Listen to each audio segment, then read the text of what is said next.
నేను రెడీ అయిపోయానండి. పిల్లలు కూడా రెడీ అయిపోయారు. ఇంక మేమంతా కలిసి ఫంక్షన్ హాల్ దగ్గరికైతే వచ్చేసామండి. ఫంక్షన్ హాల్ అయితే చాలా పెద్దది. కింద పైన ఉండడము. కింద భోజనాలు, పైనేమో ఇంకా ఫంక్షన్ అయితే జరుగుతుందనమాట. చాలా ఖాళీగా ఉందండి.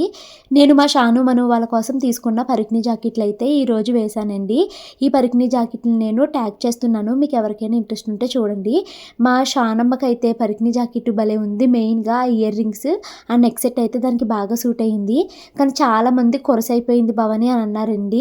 అవునండి. కానీ ఇంకా లాస్ట్ మినిట్ కదా! అది టైం లేదు. కొత్తది బుక్ చేసి దాన్ని ఎక్స్చేంజ్ చేయడానికి అంత టైం లేకపోయింది. సో, అందుకనేసి ఇదైతే తీసేసుకున్నాననమాట. షాను, మను పరికిణీ జాకెట్లు అయితే ట్యాగ్ చేశానండి. మీకు ఎవరికైనా ఇంట్రెస్ట్ ఉంటే మీ పిల్ల ఏజ్ కన్నా ఒక సైజ్ ఎక్స్ట్రా బుక్ చేసుకుంటే బెస్ట్ అనమాట. ఇంక ఈ ఫంక్షన్ హాల్‌లో నన్ను చాలామంది సబ్స్క్రైబర్స్ అయితే గుర్తుపట్టి నాతో అయితే మాట్లాడారండి. నాకు చాలా హ్యాపీ అనిపించింది.